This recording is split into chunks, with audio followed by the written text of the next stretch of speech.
Hello friends, welcome to my channel. Today we will discuss about multiplexer. Multiplexer जो है वो combination circuit का एक कैटेगरी है, जिसमें कॉम्बिनेशन सर्किट मीन्स ऐसा सर्किट जिसका जो आउटपुट है वो प्रेजेंट इनपुट पे डिपेंड करता हो। इसलिए जो मल्टीप्लेक्सर है वो क्या है, कॉम्बिनेशन सर्किट का एक कैटेगरी है। मल्टीप्लेक्सर में क्या होता है, मैनी इनपुट होते हैं एंड सिंगल आउटपुट होता है, और कुछ सिलेक्शन लाइन्स होती है, राइट, कुछ सिलेक्शन लाइन्स होती है।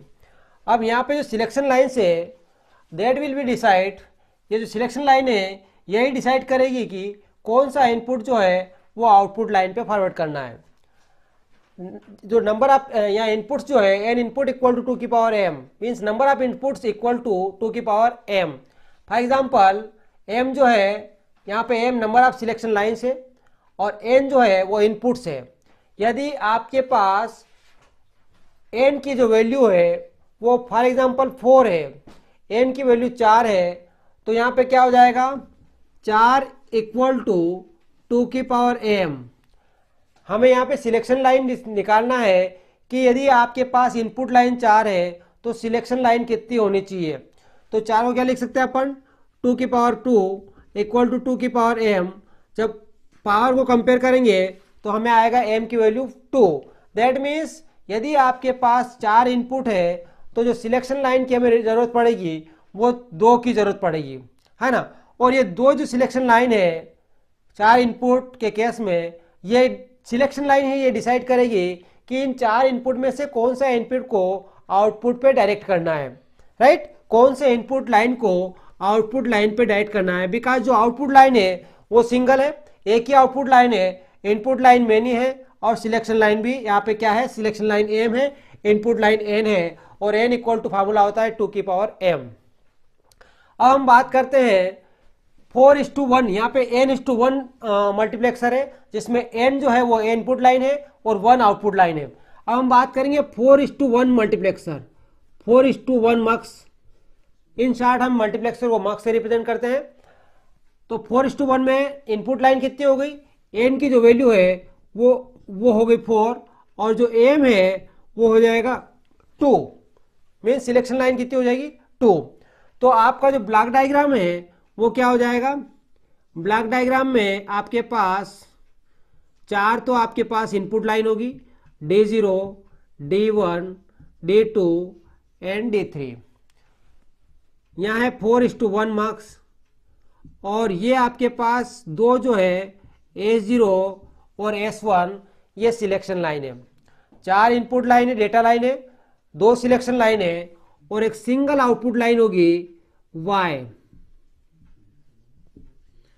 सिंगल आउटपुट होगा Y। अब ये 2 सिलेक्शन लाइन है, यदि हम ट्रूथ टेबल की बात करें तो A0, S1 ये है आपकी सिलेक्ट लाइन,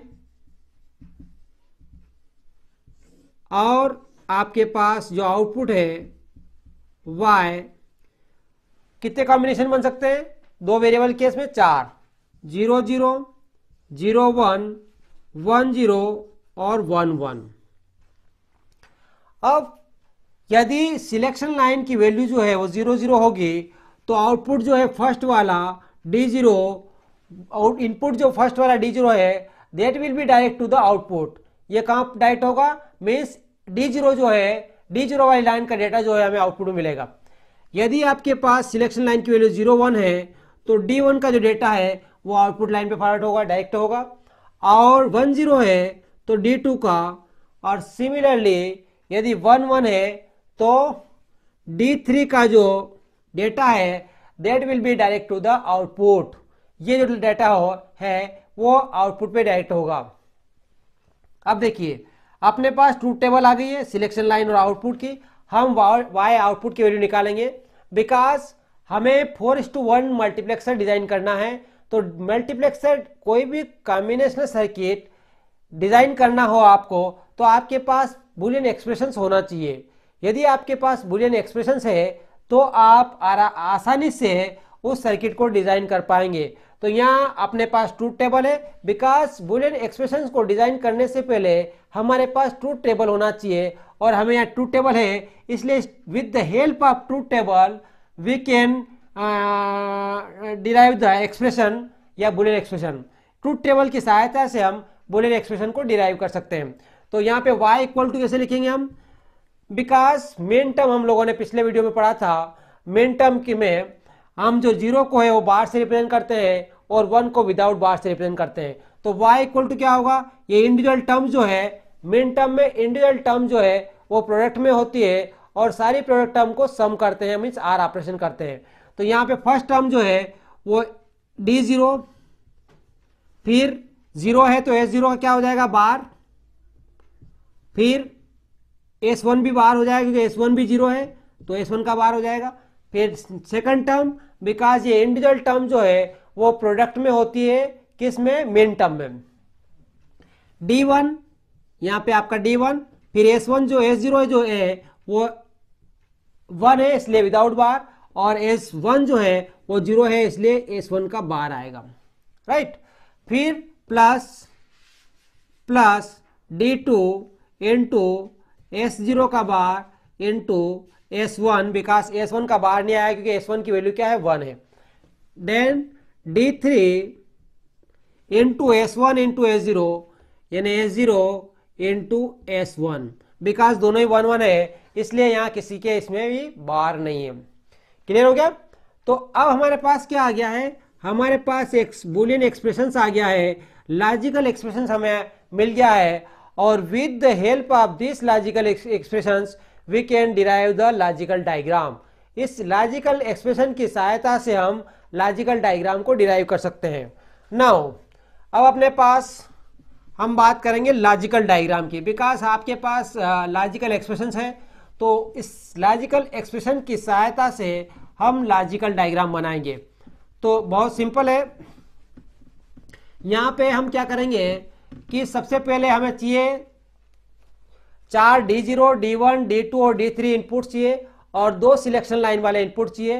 तो हम क्या करेंगे, ये आपके पास लिया s1 और ये हमने लिया s0, s1 और s0, और यहाँ पे s1 और s0 का बार भी है तो हम एक नॉट गेट लगाएंगे जो उसका कॉम्प्लीमेंट कर देगा। तो यहाँ पे s1 का बार आ जाएगा और यहाँ पे भी s0 का बार आ जाएगा। दैट मीन्स हमारे पास ये टोटल 4 इनपुट इधर हो गए, और अब टर्म बाय टर्म चलेंगे हम, बिकॉज ये तीनों टर्म मल्टीप्लिकेशन में है। दैट मीन्स यहाँ पे एंड गेट लगेगा, राइट। तो यहाँ पे क्या है, d0 है तो लाइन को यहाँ d0 लाइन 4 इनपुट है अपने पास, d0, d1, d2 और d3। d0 से जोड़ना है, d0 एक, फिर s0 का बार और s1 बार, s0 का बार ये वाली लाइन बार की है और s1 का बार ये वाली लाइन भी बार की है। इन तीनों का ऐसे कनेक्ट करेंगे, एंड गेट से कनेक्ट करेंगे, बिकॉज ये टर्म जो है वो प्रोडक्ट टर्म है, d0 s0 बार और s1 बार। सेकेंड टर्म d1, यहां से d1 को जोड़ा हमने, उसके बाद s0 बिना बार से है तो यहां से कनेक्ट करना पड़ेगा s0, और s1 का बार है तो s0 जो है वो आपके पास क्या है, बिना बार से, तो यहां से s0 कनेक्ट होगा, और s1 का बार है तो s1 का बार यहां से कनेक्ट होगा। ये हमारे पास हो गया d1 s0 और s1 का बार। देन थर्ड टर्म है आपके d2, तो यहां से d2 से कनेक्ट किया हमने, और s0 का बार और s1, यहाँ पे आपके पास s1 है बिना बार से और ये है s0 का बार, ये तीनों कनेक्ट कर दिया हमने। तो ये आपके पास d2, s0 का बार और s1। देन d3 कहाँ से, ये d3 है आपके पास, d3 s0 s1, ये s0 और s1, s0 और s1, तो आपके पास d3 s0 और s1। अब इन तीनों को सम करना है, दैट मीन्स आर गेट से कनेक्ट करना है। तो हम यहाँ पे एक आर गेट लगाएंगे, ये यहाँ पे एक आर गेट लगाया है, इसका यहाँ इनपुट दिया, इसका इनपुट इधर से कनेक्ट किया, और ये इनपुट यहाँ से कनेक्ट किया, और ये इनपुट यहाँ से कनेक्ट किया। दैट मीन्स ये जो है वाई आउटपुट, ये हमें मिला कौन सा, ये वाला एक्सप्रेशन। D0 S0 बार S1 बार प्लस D1 S0 S1 बार प्लस D2 S0 बार S1 प्लस D3 S0 और S1, ये हमें आपको में एक्सप्रेशन मिला। तो ये जो डायग्राम है, ये डायग्राम है आपका 4:1 मल्टीप्लेक्सर, राइट। कौन सा है? 4:1 मल्टीप्लेक्सर। मीन्स आपके पास 4 तो इनपुट लाइन्स है D0 से लगा के D1 D3 तक, और 2 सिलेक्शन लाइन है S0 से S1। बिकॉज यदि अपने पास 4 इनपुट लाइन है तो अकॉर्डिंग टू द फार्मूला के अनुसार आपकी जो सिलेक्शन लाइन की जरूरत पड़ेगी वो 2 पड़ेगी, S0 और S1। इस प्रकार हमने देखा कि मल्टीप्लेक्सर क्या होता है और मल्टीप्लेक्सर में सिलेक्शन लाइंस का क्या रोल है। दैट मीन्स ये जो सिलेक्शन लाइन है, ये सिलेक्शन लाइन ही डिसाइड कर रही है कि कौन सा इनपुट जो है उसको आउटपुट लाइन पर फॉरवर्ड करना है ना। S1 D1 फॉरवर्ड करना है, D0 फॉरवर्ड करना है, D1 फॉरवर्ड करना है, D2 फॉरवर्ड करना है, D3 फॉरवर्ड करना है, क्योंकि एट ए टाइम केवल सिंगल इनपुट जो है वो आउटपुट लाइन पे फॉरवर्ड होगा, या तो D0 होगा या D1 होगा या D2 होगा या फिर D3 होगा। लेकिन कौन सा होगा, that will be decided by this selection line S0 and S1। S0 और S1 ही ये डिसाइड करेंगे कि इन चारों में से कौन सा जो है लाइन है वो आउटपुट पे फॉरवर्ड करना है। ठीक है ना। Thank you.